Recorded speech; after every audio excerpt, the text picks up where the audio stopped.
All right, so my segment, again, Jazakallah khair for everybody joining us. My segment is focused on community leadership in Ramadan. So as a leader in the community, as a volunteer, as somebody that's involved, active, a board member, maybe I'm a part of an MSA, maybe I'm a part of some other organization. What are the most important things for me to maximize Ramadan for my community? So the shift from the personal self that Muhammad focused on to how do I maximize Ramadan for the community? Because truly it is a 30-day community event. And I think sometimes we undervalue how amazing Ramadan is. Ramadan needs no Facebook ads, needs no flyers, needs no marketing, needs no text messages, needs nothing for people to come for 30 consecutive days and filling up every center, every masjid across the earth. So it's really a phenomenon. Like it's a miraculous event that we all get to experience. And so as leaders, we should be able to understand how do we maximize Ramadan for ourselves for our community. So how we as leaders maximize Ramadan for our community. Who is our community? What are we supposed to do? So inshallah, I'm going to focus on first the beginning of understanding why is Ramadan special. And I always, every Ramadan, right before Ramadan or early in Ramadan, I have to remind everybody this. Because most of the time people, they talk about Ramadan, the common phrase, post 9/11, 2001, as I was growing up, the number one thing we were told is, hey, why do you fast Ramadan? And the answer is always, so we feel and empathize with what poor people feel, right?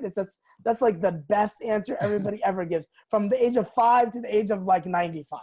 But really Ramadan is, as Allah tells us, it is, when Allah talks about Ramadan in Surah Al-Baqarah, He mentions it only one time in the Quran by name, and He refers to it as شهر رمضان الذي أنزل فيه القرآن. Ramadan is special because God decided to give humanity, the creator of the universe, decided to give creation the ultimate book of wisdom and guidance for until the end of time. And so this view from the mountain of Jabal al-Nur, the mountain of light, that the Prophet ﷺ was secluded in that year, during that Ramadan, in that Laylat al-Qadr, this was the initiation of why Ramadan was special. When Jibreel came to the Prophet ﷺ and told him, Iqra, really history changed. That was the moment that Ramadan became inscribed in history as this special occasion for us to remember every single year. So Ramadan is special because Allah gave us the Quran. And even the Quran, at this point is important, even the Quran is a means to a goal, right? So Ramadan is not the goal. Fasting is not the goal. The Quran is also not the goal. The Quran is supposed to achieve something, and means should never be more important than goals, right? Goals are always more important. What is the goal of the Quran? Well, Allah continues to tell us, and He says, شهر رمضان الذي أنزل فيه القرآن هدى للناس وبينات من الهدى والفرقان. The Quran's objective is that it is a guidance for humanity. A guidance for humanity. So, if the Quran is a guidance for humanity, that means Ramadan is not for Muslims. That means the Quran is not for Muslims. Huda linnas, for all of humanity. So making the Quran relevant and able to transform and guide all of humanity is why Ramadan is special. That's why Ramadan is special. So if we come in with that mindset, that framework as leaders, that Ramadan's intention, its purpose, the reason why it's there is to guide people, is to guide humans, to give everyone a sense of guidance or fulfillment or purpose in their life. That's why Ramadan is special. That is a completely different mindset than Ramadan is for me, like a selfish perspective. Or Ramadan is just, how do I get as many, how do I rack up the hasanat? How do I achieve success? How do I maximize my Ramadan for myself? Ramadan is not it's not a selfish mindset. It's not about just you and what you can do for yourself. It is about being selfless. So the first step of that mindset is understanding the servant leader approach. Ramadan as a community leader or an activist or somebody that's involved in my masjid. I know a lot of you mentioned that you're already involved in your center or you're already involved in your organizations. So coming in with the mindset that, number one, I am a servant. I am not a manager. I'm not a public manager. I'm a servant leader. And what that means is that it's really exemplified by really, again, the Prophet ﷺ, the perfect example, that first Ramadan, the first Ramadan was a very unique Ramadan. It's the second year after Hijrah, after the Prophet ﷺ went to Medina. And the Prophet ﷺ, in that first Ramadan that everybody was obligated to fast, the Muslims also had to go out to the Battle of Badr, the famous Battle of Badr, the second year after Hijrah. So the Prophet ﷺ, as he's leaving, it's a moment that really, it's a story that captures the servant leadership mindset. That the Prophet ﷺ, the Muslims, they only had about 70 animals, different, horses that they can ride. So, and there was about 300, we know the number's 300, so 70 animals, 300. So everybody was sharing, riding on an animal. So they're literally walking in the blazing desert from many, many miles from Medina to the area of Badr. So the Prophet ﷺ and all the companions are sharing, riding on their camels or their horses. Everybody's, almost three to an animal. So the companions that were with the Prophet ﷺ assigned to him, they told him, Ya Rasulullah, you know what? You don't have to walk. Just, you stay on the camel and we'll walk the whole way. Don't worry about it. And this was the servant leadership mindset of the Prophet ﷺ. He told them, I would never do such a thing. That you guys are not stronger than me, so that I would only ride and you would walk. Meaning, like, you guys can barely keep up with me strength-wise. Like, I'm stronger than you. Don't worry, I can walk. And of course, the Prophet ﷺ is around 52 years old at the time.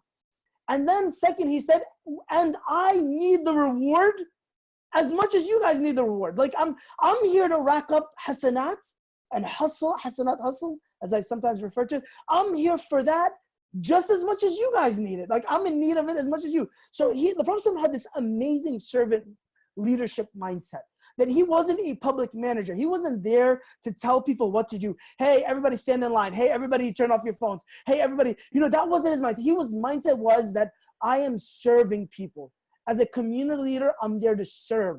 I'm there to help. I'm there to do just like what everybody does. Everybody cleans, I clean. Everybody serves, I serve. Everybody, everybody's is whatever they're doing, they're volunteering some time and watching the kids. I'm volunteering my time to watch the kids. So that servant mindset is really, really important. Number two, so that's the mindset of serving for growth. Number two is this difference between a temple versus a community center. So I'd like, Muhammad, if we could take a minute, just a couple of seconds. Can everybody share what center that they usually pray Taraweeh at? I'd like to know, I know you guys shared different cities, Massachusetts, Tampa. Can you guys share what different cities you are, what centers or masjid you most attend? I'd like to know some of the names, Muhammad, sure. as I talk Sure. If you can just type in what masjid you typically pray your Taraweeh, or in Ramadan, where you at?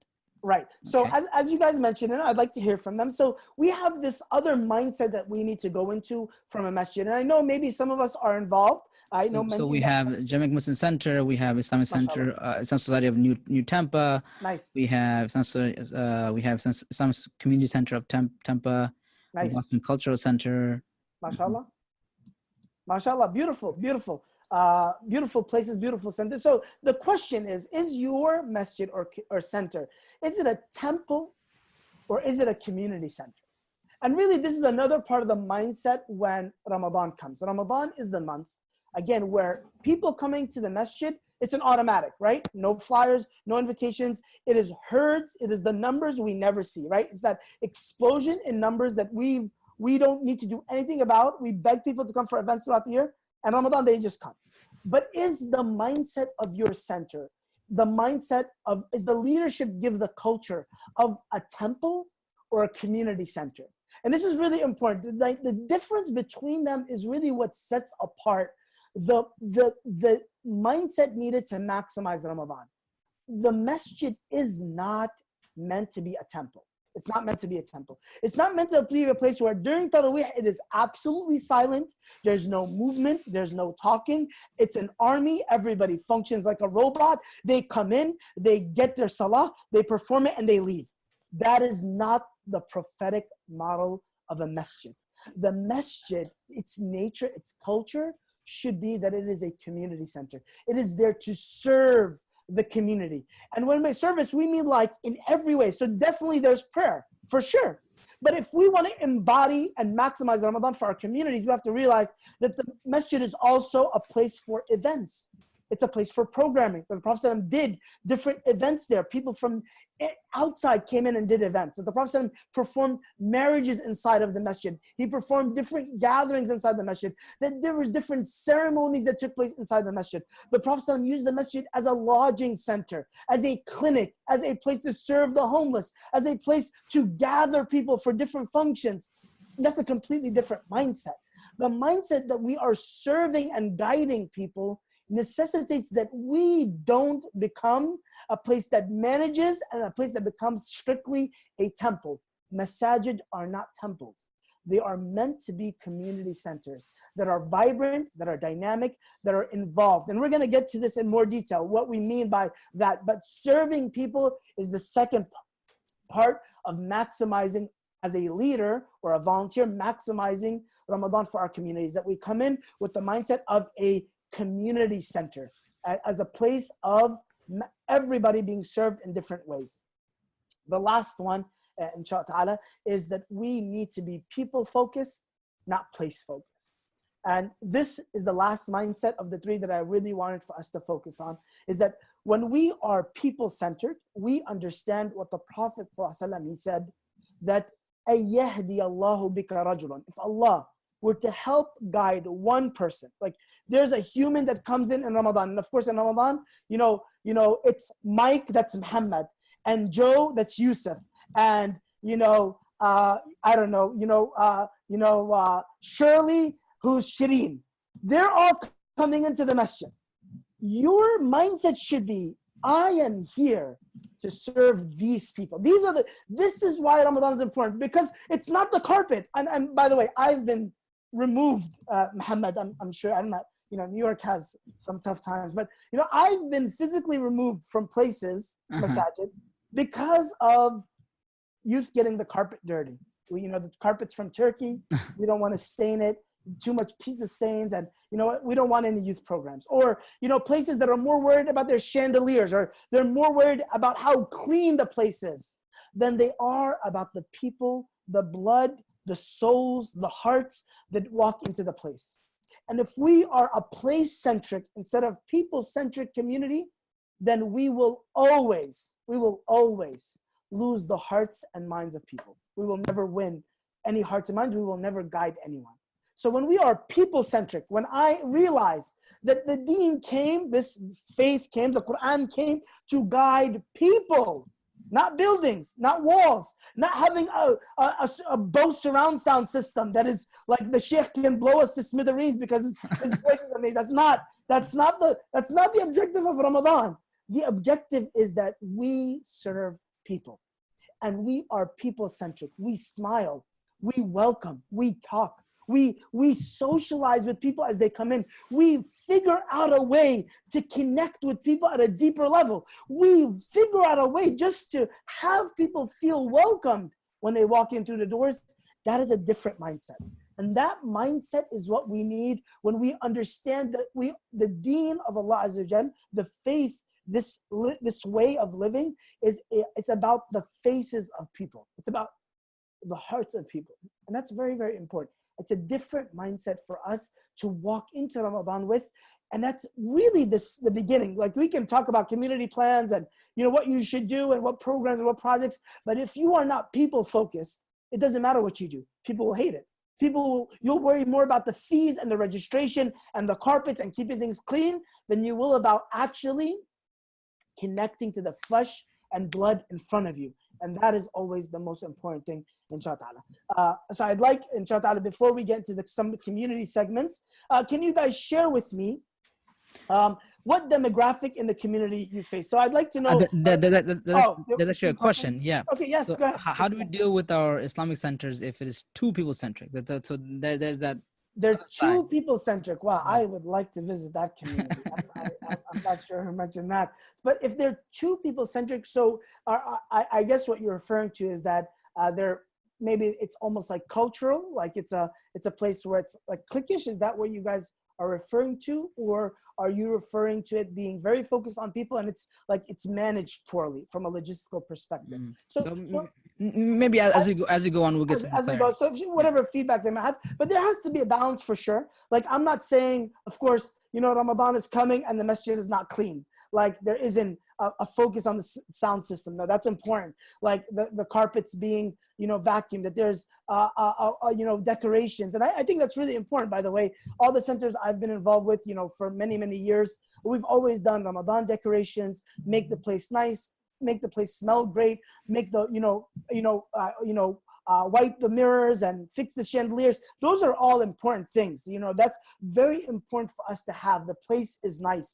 But we want to never, sacrifice people for the place. And I think that's what I was referring to in terms of the mindset, that the people are always more important.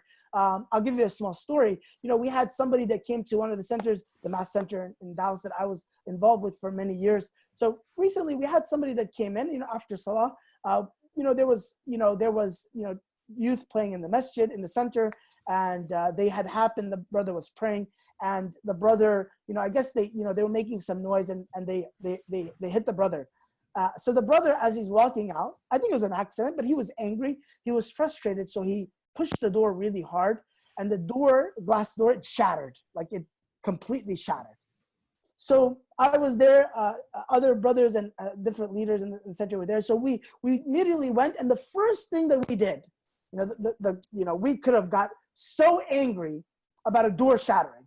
Right. We lose this brother from never coming back again, like never, ever coming back, right? We could have yelled and screamed, and then, we could have, what are you doing? But the first thing we did, we made sure is, brother, are you all right? Is everything okay? Don't worry about it. And he got, normal emotions. He got very guilty, and he felt really, he felt really bad, of course. It was a moment of anger, but we told him, look, don't worry about it. Don't listen. We'll take care of it. It's just a glass. It's easily replaceable. We apologize. You got angry, and we kind of could. So it was important for us not to lose the human for a $100 replacement of a glass, right? The things can be fixed, but people, when you break them, it's really hard to fix. And I think that mindset is what I'm referring to, that we want to always focus on the people and serving people, and not lose that balance. So we have a little more clarity on being people, too people-centric. It's like, kids tend to be disruptive in Salah, and the parents are not mindful at all about the other kids. Yes. And so I will get to that point as well. Inshallah, sure. We're going to address that. And hopefully maybe you guys are involved. I know, we're only a couple of days from Ramadan. I'm hoping that most masajid have already done their Ramadan planning, right? I hope this is not the first step, but we will get to some of those issues and challenges next, inshallah. So, Muhammad, as I'm going to the next segment, I'd like to hear, what demographic are you in? Are you a college student? Are you a young professional? Are you an adult? What ethnicity? Share with us in one line, a little bit about yourself, so that when we go to the community segment next, I'd like to, as we were sharing, we kind of have an understanding of what the community needs. Sure. We do have folks listening in over the phone. Okay. So they will not be able to participate, but the folks that are on the computer, so there's some people calling in, basically. So not the phone. I mean. Yeah, they're listening in. And inshallah, we can actually listen to their questions at the end. Okay, sure. So for all the folks that are on the have the chat available, so please kindly just give a little bit about your demographics, your age group and ethnicity, perhaps. And yes, great. So as volunteers, the question that was referred to, we as leaders should understand, or volunteers are involved, we should understand that the community means many things, and all of these are community segments to serve. So in Ramadan, all of these people will come, and we have to figure out a way to serve all of them. This is the reality of the game. So we have seniors, we have adults. This is a demographics perspective, right? We have young professionals, we have college students, emerging adults, we have adolescents, we have preteens, those that are like 10 to 13, we have children, those that are like from 5 to 10, from 5 to 10 years old. We have toddlers, 2, 3, 4-year-olds, we have newborns. So we have to understand that when we are serving the community, we are serving all of these demographics. And They are obviously male and female, and there are obviously, you know, different ethnicities and genders. So we have to have an understanding of the demographics. But at the same time, we also have to have an understanding of the, what they call in persuasion science and in marketing, psychographics. That we understand also that there's a mindset, they're just not seniors, they're also elderly. So they will need certain things. They are parents. So they're gonna come in with certain concerns, certain things on their mind. There's mothers. And I'm going to talk about women, particularly in a second, how that's a very, very important part of the community. But they're employees. They need to come in and come out. We have to be understanding of that. They're students. They're new Muslims. They're non-Muslims. They're non-masjid goers. As we mentioned, there are people that never attend the masjid. And this is the only time that they'll walk in. There's people that might be handicapped. There's people that might come to our community that are struggling spiritually, financially, emotionally. People that come in, they're sick. They're homeless. People that come in, they're high. You know, I don't mention that to you know, real cases that we've dealt with. Like people come in and they're high on weed, on other things. People that come in, they're disturbed, they're angry. Of course, you know, you get that. People that are, you know, they're hot, they're cold, they're hungry, they're happy, they're sad. You know, so we have to understand that there are many things in play when it comes to psychographics, and we should, as leaders, as servant leaders, as community members, activists, volunteers, we should understand that. We should know that coming in and be aware of that as we're organizing and planning. And particularly, and it's sad, you know, compared to that temple masjid, you know, I've personally gone to masajid, just in Dallas, different communities, you know, leaders, imams that are born and raised here, studied overseas, and they tell women, moms, if you have your children, pray at home. Don't bring your children to the Tarawih, please. I've heard people say, well, you know, sisters, your salah is better for you at home. Please pray at home. And it's as if, and I'm not going to get into so much of the technical end and the fiqh end, but from a common sense perspective, from an objectives of Ramadan perspective and the objectives of the Quran, that is an extremely detrimental mindset as a community leader or activist. That is something that if I am just an attendee, that I address directly. Or if I am a member or volunteer, I address directly with the leadership of the masjid. That is unacceptable. We, in 2018, especially in our community in the United States, we should have an absolute understanding that we serve the entire community. It is my job to figure out, how do I serve moms with newborns? It's my job to figure out, how do I serve children? It's my job to figure out, what do I do with those youth that are standing in the parking lot or out in the street? It's my job to serve them. I'm the leader. Allah has put me responsible. I'm the one that's held responsible. So my mindset should be, I have to figure it out. Like, I got to do something. And I've been very privileged as well. Alhamdulillah, over 10 years of being very involved in leading Ramadan in different centers. And every center that I've been a part of, we've always served every demographic. Some way. We have to figure out something. It's between Tarawih, it's before Tarawih, it's after Tarawih. It's a babysitting room, it's a kids sitting room, it's a preteens program, whatever it is. We have to figure it out. It's our job to figure it out because we are interested to serve the community. Yes, I know sometimes physical locations, they have their challenges or their limitations, but it's our job to be creative. It's our job to figure out a way and try to serve every group. And I'm going to get into some of the strategies and details of how in a second. I don't have much time. So the mindset we have, that's what we're coming in with. How do I figure this out? How do I make the path? How do I make the road?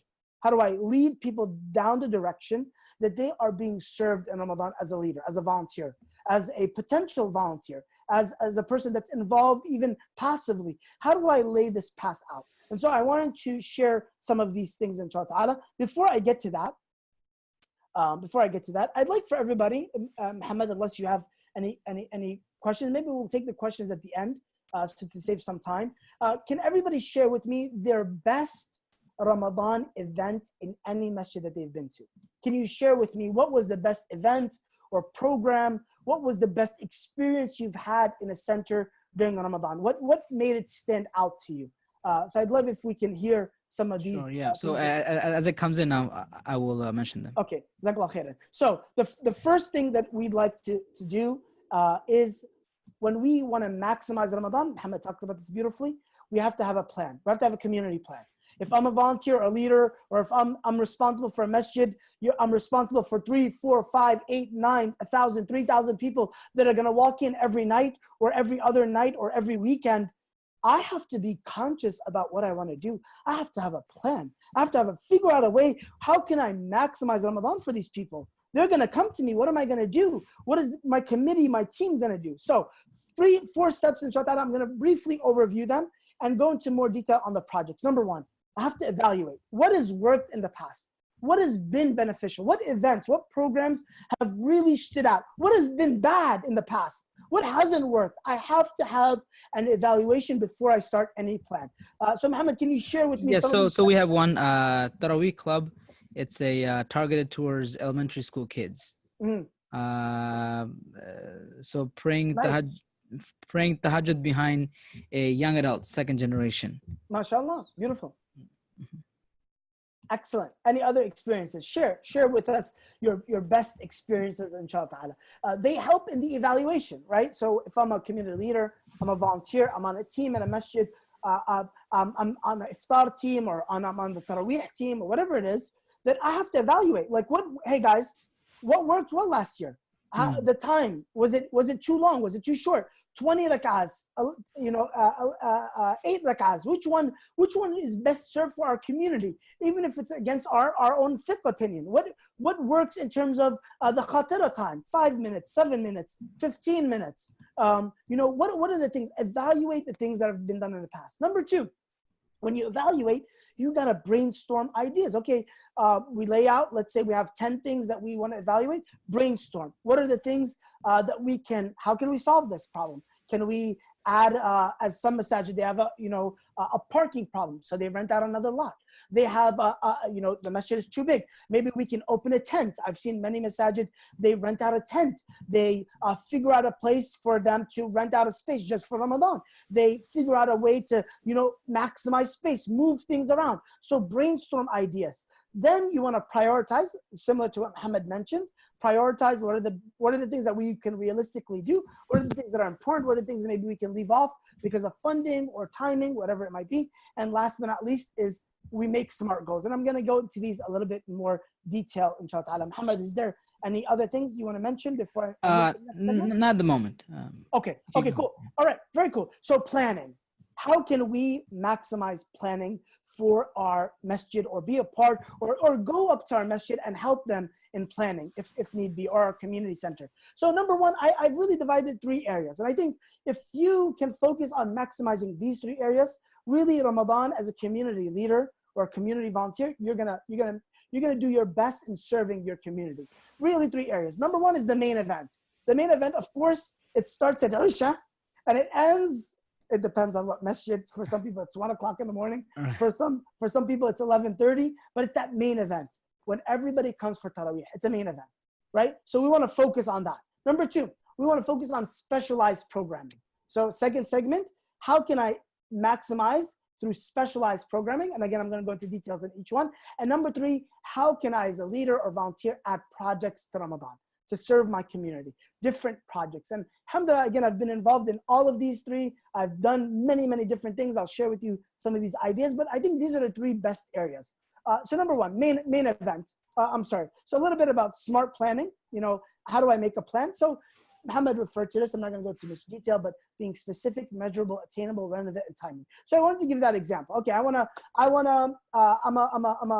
community leader. I'm a community volunteer. I'm on a committee. I'm on a team. What should I do? A SMART plan looks like this. If I'm going to make SMART plans, they should look like this. On May 28th, from 7 to 10 p.m., we're going to host an iftar for youth ages 14 to 17 on the topic of da'wah with guest speaker Rami Kawas. That is a SMART goal. So at the end of this, we would like to come out with some SMART goals for our community centers in these 3 areas, okay? That's kind of the intention and purpose here, all right? So number 1, the main event. The main event is this beautiful picture of our Taraweeh.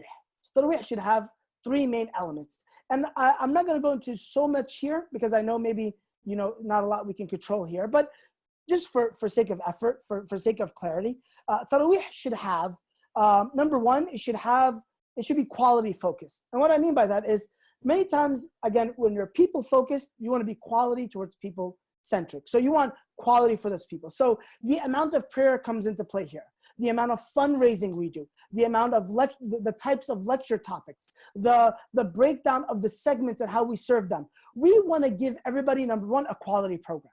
We want people to come in and come out and not overburden them with tarawih, not overburden them with 15-minute khatiras, not overburden them with fundraising every day, not overburdening them with kids in the main hall. Like, we got to figure out a way to make it really quality focused. We want to be relevant to every dynamic. So things that I've done in different masjids, we've done in every masjid center I've been involved in. We've done a babysitting room with moms with children, newborns. We've had a a mommy room. We've had a babysitting program from 1 to 3. We've had a kids program from ages of 4 to the age of 7 or 8, right? Divide them up, guys and girls. Sometimes these are paid, sometimes these are volunteers.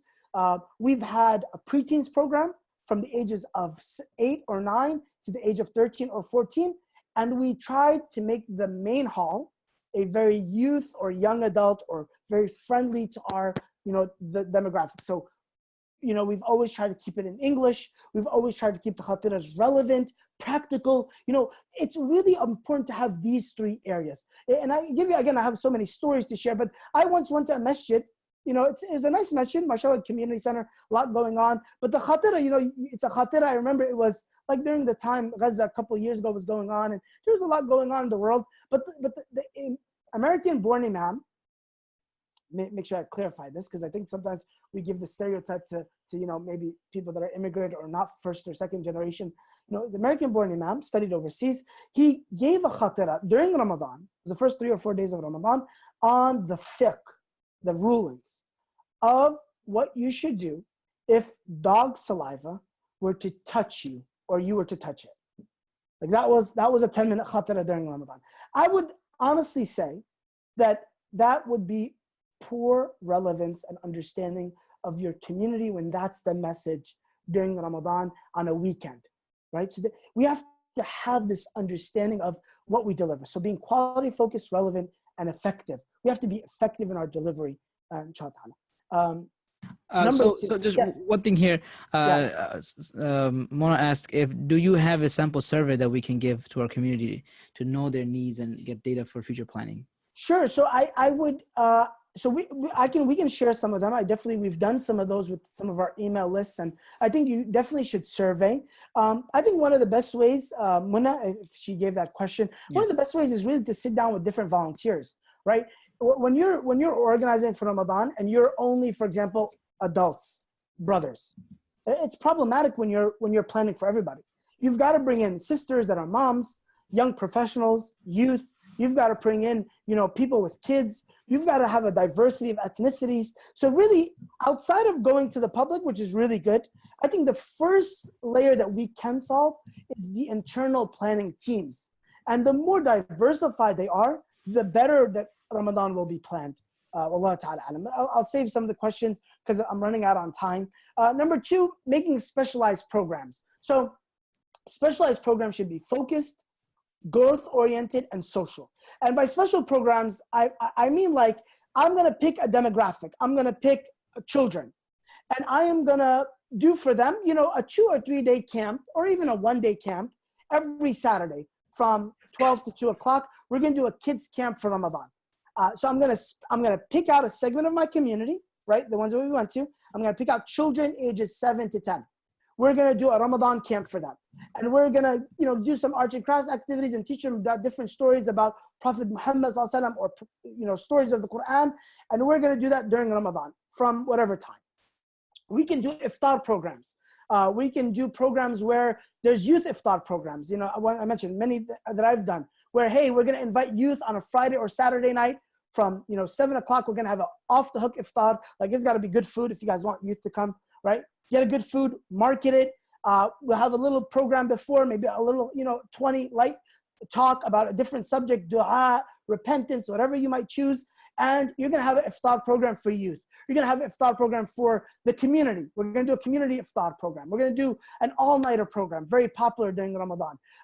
We're going to do a Quran or tafsir circle. We're going to do a suhoor outing, very popular idea as well. We're going to rent out IHOP from 3 to 4 o'clock in the morning. We're going to call IHOP, hey, we're going to bring 50 people in, and we're going to do a suhoor outing. We're going to have a program during the last 10 nights, particularly on the 25th and 27th night. We should have programs that are specialized. These are specialized programs. We're going to pick a demographic. We're going to pick something quality that we want to do for them, and we're going to launch it. And these are just some ideas to share with you guys. But one of these, even just one of these ideas, for every different demographic, the ones I shared with you guys before, right? So if I pick youth, I'm going to do one thing. Preteens, I'm going to do one thing. Children, I'm going to do one thing. So if I pick a demographic and I specialize in giving them something, one of these projects, that will be a great Ramadan. If I could do it weekly, even better. If I can do it, we used to do youth iftar twice a week. We did one for young adults and young professionals, and then we did one for teens. And then, we would add on top of that. We did all-nighters every weekend. We did the last 10 nights, we would do a special youth i'tikaf program, a special youth, evening program. A small khatira, small halaqah, small activities, whatever it is. If it's not that complicated, that's okay. But doing one thing is important as a leader. That I introduce one new thing to my community this Ramadan for each area. That will be an amazing Ramadan in maximizing through specialized programs. So if I do that, and then of course, Ramadan is about being action-oriented. If I can do action through service, like I need my community not to just sit and listen and learn and these different things, but I need them to take action, serve, to create projects. So creating different projects, one different project for my community is really important. What are the different project ideas? Volunteer opportunities. Many centers or communities don't ask their constituents, like, hey, we need we need a babysitter during Taraweeh. Is there anybody out there? People don't ask. We need people to help serve during iftar, during Saturday nights. People need to engage their communities. So give them a project that they work on. To volunteer. Give them a community service project. Many times we just want to stay in the masjid. Why don't we do something where we serve the poor, serve the needy, give something back, right? For youth, for young adults, for adults, for the elderly. Like figure out a way. Do a drive for the masjid, right? We have 300 people coming every day. Okay, this weekend, we're doing a canned food drive. We've done this many times at many of the different centers. We do Eid toys for refugees or Eid toys for sick people. We've done Eid toys that go just to the community hospital, and we give out Eid toys to the people, the children in the intensive care unit for children.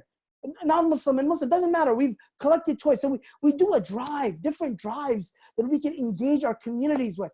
We do competitions. Memorizing competitions, feeding competitions, whatever those competitions are.